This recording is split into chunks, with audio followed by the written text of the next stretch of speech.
చిత్రం అనే సినిమా తెలుగు సినిమాల్లో ఒక ట్రెండ్ సెట్టర్ అని, ఒక సంచలనమని చెప్పొచ్చు.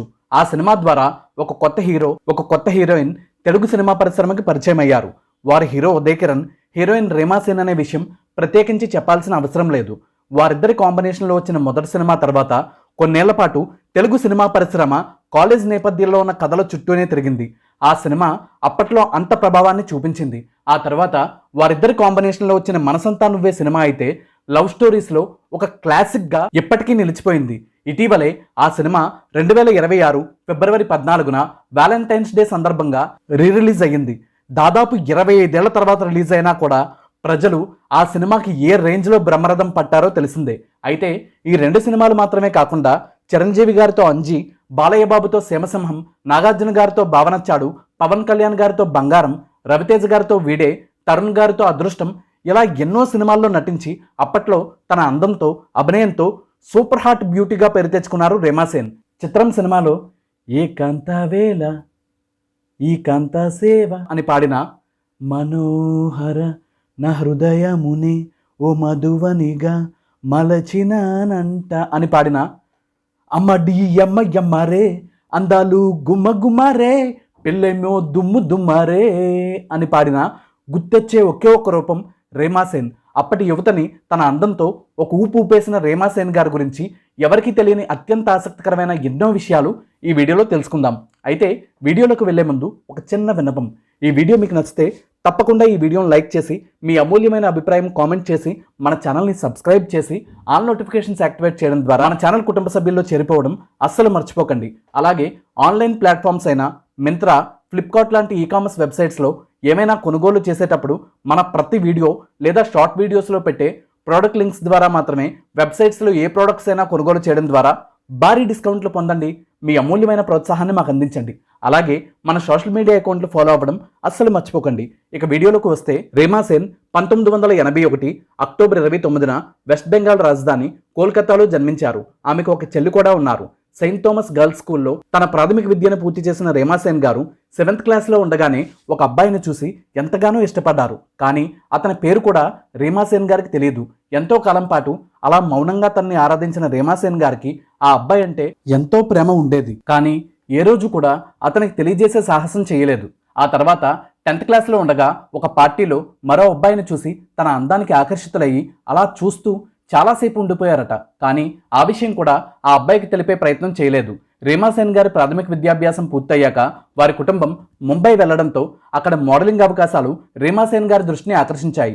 అలా మోడలింగ్ రంగంలో అడుగుపెట్టిన రీమా సేన్ గారికి నటన అంటే కూడా ఎంతో ఆసక్తి కలిగింది. కానీ ఎక్కడా నటనలో లేదా డ్యాన్స్లో కూడా శిక్షణ తీసుకోలేదు. అయినప్పటికీ కూడా సొంతంగానే డ్యాన్స్ నేర్చుకుని ఇంట్లో సరదాగా ప్రాక్టీస్ చేస్తూ ఉండేవారు. అలా చాందిని రాతే అనే వీడియో సాంగ్లో అవకాశాన్ని దక్కించుకున్నారు రీమా సేన్. ఆ పాటని ప్రముఖ గాయకులు సంషా ఖాన్వాల్ గారు పాడారు. ఆ పాట 2016లో యూట్యూబ్లో అప్లోడ్ అయితే ఇప్పటి వరకు దాదాపు 1 కోటి మందికి పైగా ఆ పాటని చూడడం విశేషం. అంతలా ఆ పాట పాపులర్ అయింది. అయితే రీమా సేన్ గారి జీవితం మేలుమలుపు తిరిగింది మాత్రం 2000వ సంవత్సరం జూన్ 16వ తేదీ అనే చెప్పుకోవాలి. ఆ రోజే చిత్రం సినిమా రిలీజ్ అయిన రోజు. ఆ సినిమా చూసిన అందరూ రీమా సేన్ గారి కోసమే, అందులో ఉన్న పాటల కోసమే మళ్ళీ మళ్ళీ చూశారంటే అతిశయోక్తి కాదు. అంతకు ముందు అలాంటి కథలు తెలుగు సినిమాల్లో రాకపోవడంతో అప్పటి యువత ఆ సినిమాని విపరీతంగా ఆదరించారు. ఆ సినిమాలో ప్రతి పాట ఇప్పటికీ వినిపిస్తూనే ఉంటుంది. అంతలా ఆ సాంగ్స్ పాపులర్ అయ్యాయి. కేవలం 42 లక్షల ఖర్చుతో తీసిన ఆ సినిమా ఏకంగా 14 కోట్లకు పైగా వసూలు చేయడం విశేషం. అంతేకాకుండా ఏకంగా 12 సెంటర్స్లో ఆ సినిమా 100 రోజులు ఆడటం అప్పట్లో సంచలనం సృష్టించింది. ఒక కొత్త హీరో, కొత్త హీరోయిన్, కొత్త డైరెక్టర్ కలిపి సృష్టించిన ప్రభంజనం చిత్రం సినిమా. అయితే చిత్రం సినిమా డైరెక్టర్ తేజ గారిని రీమా సేన్ గారు కలవక ముందే ఆ సినిమాలో హీరోయిన్ని ఎంపిక చేసేశారు తేజ. కానీ ఆ హీరోయిన్ తన సినిమాలో హీరోయిన్ పాత్రకు సరిపోతుందనే భావన ఆయనకు రాలేదు. తేజ గారు ముంబై వెళ్ళినప్పుడు ఆయనకెవరో ఒక వ్యక్తి రీమా సేన్ గారి గురించి చెప్పడంతో ఆయన రీమా సేన్ గారి గురించి తెలుసుకొని కలవడం, కథని రీమా సేన్ గారికి వివరించడం, ఆమెకి కథ బాగా నచ్చి సినిమా ఒప్పేసుకోవడం వెంటనే జరిగిపోయాయి. అయితే అప్పటికే రీమా సేన్ గారు మరో తమిళ సినిమాకి సంబంధించి అడ్వాన్స్ తీసుకుని ఉండడంతో తేజ గారు చెప్పిన స్క్రిప్ట్ బాగా నచ్చి ఆ తమిళ నిర్మాతలు ఇచ్చిన చెక్ కూడా వెనక్కి తిరిగిచ్చేయడానికి నిర్ణయించుకున్నారు రీమా.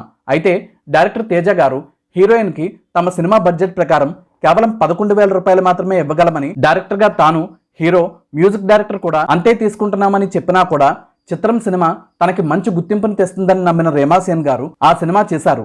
ఇప్పటికీ కూడా ఆ సినిమానే తన ఫేవరెట్ మూవీ అని, చిత్రం లేకపోతే తన కెరీర్లో మిగతా చిత్రాలు ఏమీ వచ్చేవి కాదని చెప్తారు రేమాసేన్. ఈ సినిమా డైరెక్టర్ తేజ గారు చాలా కోపంగా ఉంటారని, సరిగ్గా చేయకపోతే నటీనటులను కొడతారని, బయట ఉన్న ప్రచారానికి పూర్తి భిన్నంగా తన్ని ఆయన ఎంతో బాగా చూసుకున్నారని, చాలా బాగా ప్రోత్సహించారని చెప్పారు రేమాసేన్.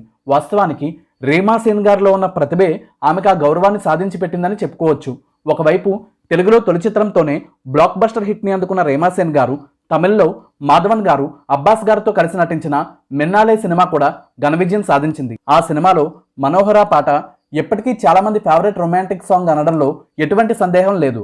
ఆ సినిమా తెలుగులో చెలి అనే పేరుతో రిలీజ్ అయ్యి మంచి మ్యూజికల్ హిట్ గా నిలిచింది. ఆ విధంగా ఇటు తెలుగులో అటు తమిళ్లో మంచి విజయాలు అందుకున్న రేమాసేన్ గారి పేరు రెండు ఇండస్ట్రీల్లో మారుమోగిపోవడంతో కింగ్ నాగార్జున గారు హీరోగా నటించిన బావనచ్చాడు సినిమాలో హీరోయిన్ గా అవకాశం దక్కించుకున్నారు రేమా.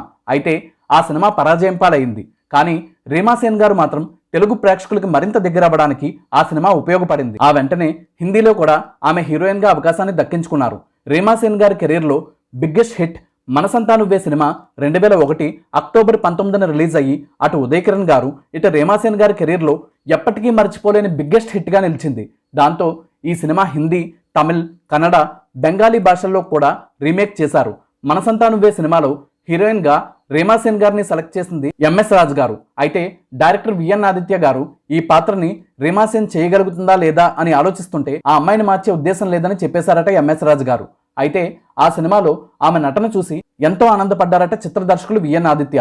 అంతేకాకుండా ఈ సినిమాలో హీరోగా మొదట మహేష్ బాబు గారిని అనుకున్నప్పటికీ ఫైనల్ గా ఉదయ్ కిరణ్ గారిని ఓకే చేశారు. ఈ సినిమాతోనే ఉదయ్ కిరణ్ గారిని హ్యాట్రిక్ హీరో అని పిలవడం మొదలుపెట్టారు అభిమానులు. ఈ సినిమా కొన్ని సెంటర్స్ లో 250 రోజులకు పైగా ఆడిందంటే అప్పట్లో ఈ సినిమా సృష్టించిన ప్రభంజనం ఏ స్థాయిలో ఉందో మనం అర్థం చేసుకోవచ్చు. ఈ సినిమా తర్వాత వచ్చిన క్రేజ్ కారణంగా వెంటనే నందమూరి బాలకృష్ణ గారి సీమసింహం సినిమాతో పాటు అప్పట్లో ఎంతో క్రేజ్ ఉన్న మరో లవర్ బాయ్ తరుణ్ గారితో అదృష్టం సినిమాలో హీరోయిన్ అవకాశాలు దక్కించుకున్న రేమాసేన్ గారికి ఆ రెండు సినిమాలు కూడా పరాజయాలనే అందించినప్పటికీ ఆ సినిమాల్లో ఆమె నటన, పాటల్లో ఆమె అందించిన అందాల విందు అందరికీ కనువిందు చేశాయని చెప్పొచ్చు. మరోవైపు తమిళ్లో అగ్ర హీరోలైన మాధవన్, విక్రమ్, విజయ్ గారు లాంటి టాప్ హీరోలతో వరుసగా 8 సూపర్ హిట్లు అందుకొని తమిళ్లో ఆ రోజుల్లో టాప్ హీరోయిన్ గా ఎదిగారు రేమా. బాలీవుడ్ లో అలాగే బెంగాలీ మరియు కన్నడ సినిమాల్లో కూడా తన సత్తా చాటారు. 2003లో రవితేజ గారు, ఆర్తి అగర్వాల్ గారి కాంబినేషన్ లో వచ్చిన వీడే సినిమాలో తన గ్లామర్ తో అందరికీ పిచ్చెక్కించిన రేమా నీతో వస్తా అనే సినిమాలో, అలాగే తరుణ్ గారు హీరోగా వచ్చిన నీ మనసు నాకు తెలుసు సినిమాలో కూడా నటించి మెప్పించారు. మెగాస్టార్ చిరంజీవి గారితో అంజీ సినిమాలో ఆమె చేసిన మిరపకాయ బజ్జీ ఇస్తావా పాట అందరినీ ఎంతో హిటెక్కించింది. ఆ పాటలో మెగాస్టార్కి దీటుగా రేమాసేన్ వేసిన స్టెప్పులకి విజిల్స్తో థియేటర్లు దద్దరిల్లిపోయాయని చెప్పొచ్చు. పవన్ కళ్యాణ్ గారి బంగారం సినిమాలో మరో మస్తి మారో పాటతో కూడా అదరగొట్టిన రేమా 2007లో వచ్చిన యమగోళ మళ్లీ మొదలైంది సినిమాలో హీరో వేణుగారి జంటగా పోలీస్ ఆఫీసర్ పాత్రలో నటించి మెప్పించారు. 2011 ఆగస్టు 14న ప్రఖ్యాత సురేష్ ప్రొడక్షన్స్ బ్యానర్ పై రిలీజ్ అయిన ముగ్గురు సినిమా తెలుగులో రేమాసేన్ గారికి ఆఖరి సినిమా అని చెప్పొచ్చు. 2012లో హిందీలో రేమా గారు నటించిన గ్యాంగ్స్ ఆఫ్ వాసేపూర్ పార్ట్ 1 మరియు పార్ట్ 2 సినిమాల్లో ఆమె నటన అందరినీ ఎంతగానో ఆశ్చర్యపరిచింది. అంతేకాకుండా ఈ సినిమా పార్ట్ 1 9 కోట్ల బడ్జెట్తో తీస్తే 35 కోట్లు వసూలు చేయగా, రెండవ భాగం కూడా దాదాపు 9 కోట్ల బడ్జెట్తోనే తీస్తే 22 కోట్లు వసూలు చేయడం ఆ రోజుల్లో ఒక సెన్సేషన్ అని చెప్పొచ్చు. ఈ సినిమా ప్రపంచ ప్రఖ్యాత కేన్స్ ఫిల్మ్ ఫెస్టివల్లో కూడా ప్రదర్శితం కావడం మరో విశేషం. 2012 డిసెంబర్ 21న రిలీజ్ అయిన తమిళ సినిమా సత్తం ఒరు ఇరుత్తరై సినిమా రేమాసేన్ గారికి ఆఖరి సినిమా అని చెప్పొచ్చు. 2012 మార్చి 11న ప్రముఖ restaurants chain Smoky BBQ and Grill owner Shivakaran Singh గారిని వివాహం చేసుకున్న రేమాసేన్ గారు 2013 ఫిబ్రవరి 22న తన ఏకైక కుమారుడైన రుద్రవీర్కి జన్మనిచ్చారు. రేమాసేన్ గారి భర్త ఎన్నో వందల మందికి హోటల్ బిజినెస్లో ఉపాధి కల్పించడంతో పాటు ఢిల్లీలో ప్రముఖ వ్యాపారవేత్తగా గుర్తింపు తెచ్చుకున్నారు. ఆయన ఆస్తులు, ఆయన కుటుంబ ఆస్తులు కలిపి రేమాసేన్ గారిని ఆయన కోట్లాది రూపాయల సామ్రాజ్యానికి మహారాణిని చేశారని తెలుస్తుంది.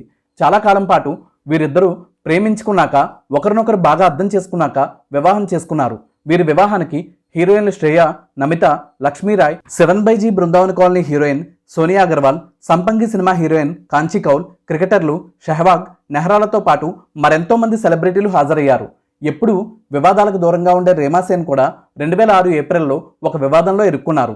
ఒక మ్యాగజైన్కి ఇచ్చిన ఫొటోస్లో అశ్లీలత ఉందని దాఖలు చేసిన కేసులో భాగంగా రేమాసేన్ గారితో పాటు మరో ప్రముఖ హీరోయిన్ శిల్పా శెట్టి గారికి తమిళనాడులోని Madurai local court non bailable warrant ఇవ్వగా మద్రాస్ హైకోర్టు ఆ అరెస్టుపై స్టే విధించడం జరిగింది. పెళ్లి తర్వాత సినిమాలకి పూర్తి దూరంగా కేవలం వ్యక్తిగత జీవితం మీద, అలాగే తమకున్న వ్యాపారాల మీద, తన కుమారుడి భవిష్యత్తు మీద పూర్తి స్థాయిలో దృష్టి పెట్టిన రేమా అప్పట్లో విశాల్ గారితో కలిసి నటించిన ప్రేమ చదరంగం, పొగరు సినిమాల షూటింగ్ సమయంలో ఆయనతో సన్నిహితంగా ఉంటున్నారని, వారిద్దరూ ప్రేమించుకుంటున్నారని వార్తలొచ్చాయి.